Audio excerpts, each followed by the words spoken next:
जय श्री कलयुग देव महाराज की जय।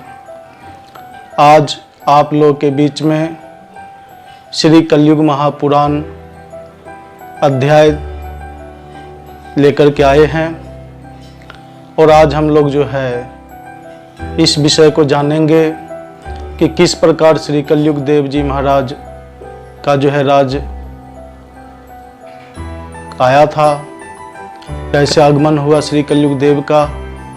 तमाम YouTube चैनल के माध्यम से जो है आज जो है पूरी संसार में जो है कलयुग को गलत बताया जा रहा है और कलयुग ऐसे आया, कलयुग वैसे आया, कलयुग के आगमन ऐसे हुआ। ये सब सारी मिथ्या है, झूठ है।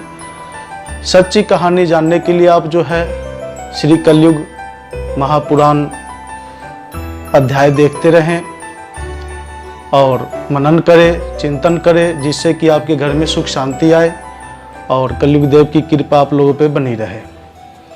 अब हम शुरुआत करते हैं। कलयुग देव सभी देवी देवता जितने भी हैं सभी की फुल समर्थन से जो है कलयुग देव का जो है आगमन हुआ और समुद्र मंथन के जो है विष निकलने की घटना से जो है कलयुग देव का आगमन हुआ है, जो कि हम पिछले अध्याय में बता चुके हैं।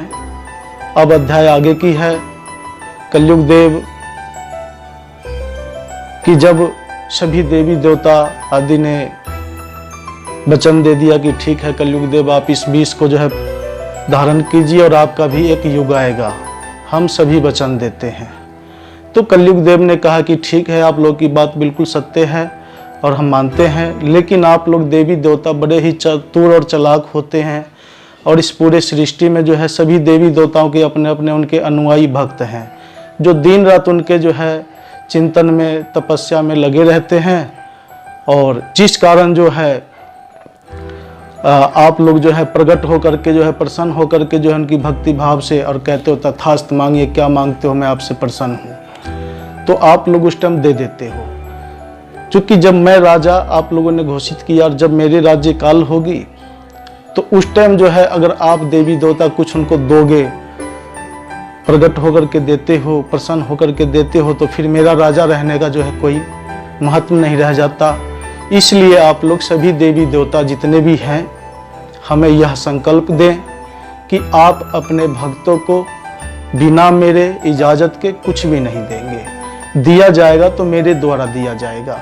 यह वचन जो है आप सभी देवी देवता हमें दें, तब जाकर के जो है हम आपकी जो है इस बात को जो है मानेंगे।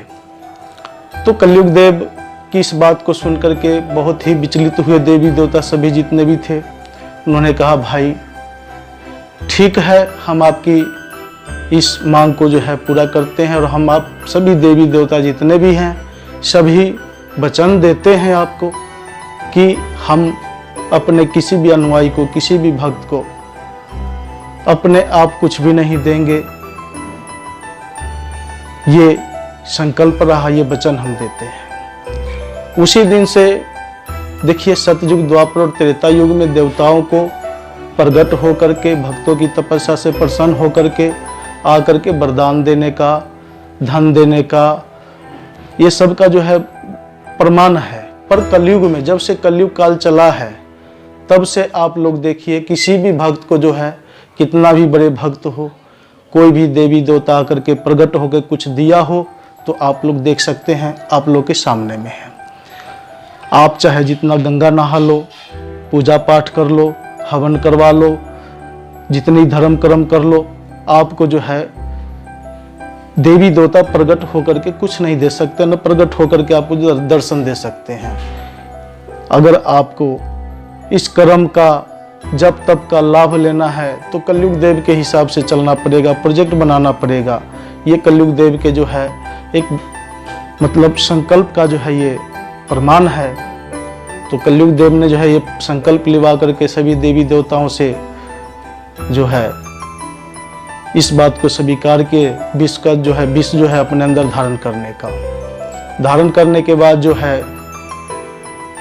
जब कलयुग देव का राज्य काल आया तो जब धरती पे कलयुग देव जब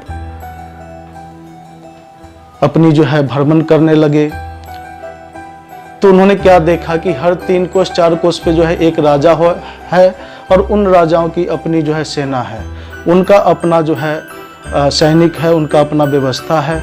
जो कोई कह रहा फलाने राजा की जाए, कोई कह रहा ढिकाने राजा की जाए, कोई फलाने राजा की जाए। कलयुग देव इस बात को देख करके पूरी धरती के भ्रमण करने के बाद इस बात को देख करके विचलित हुए कि भाई ये पूरी धरती तो राजाओं से भरी पड़ी है, मेरी तरफ किसी का कोई ध्यान नहीं है। वो काफिर जो है क्रोधित हुए। क्रोधित होकर के जो है उन्होंने जो है ताली बजाया। ताली बजाते ही उन्होंने जो है पूरी विश्व में जो है विश्व भी छिड़ गया। एक राजा को यह नहीं मालूम कि युद्ध क्यों छिड़ा। एक राजा एक दूसरे राजा पे आक्रमण कर दिया। सैनिक से सैनिक लड़ने लगे, राजा से राजा लड़ने लग गए। राजाओं को मालूम नहीं कि ये किस लिए हमारे ऊपर आक्रमण किया गया है और युद्ध चालू हो गया।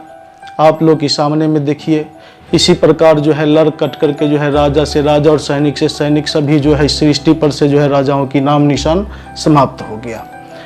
जिसका प्रमाण के तौर पे जो है आप उनका किला आप देख सकते हो, उनका किस्से कहानी का विशेष आप देख सकते हो कि ऐसे राजा थे, ऐसे इन फलाने राजा की हवेली है। तो कलयुग देव ने अब देखा कि भाई अब हमारी राज्य काल जो है, अब जो संसार की मानव है पूरी सृष्टि पे हमारी हुकूमत चलेगी और हम राजा होंगे। तो बस मैं आज की कलयुग देव की कथा यहीं तक। इसके बाद जो है नेक्स्ट पार्ट में आपको जो है और विशेष महत्वपूर्ण बात बताएंगे। आज की कथा जो है यहीं तक। जय श्री कलयुग देव महाराज।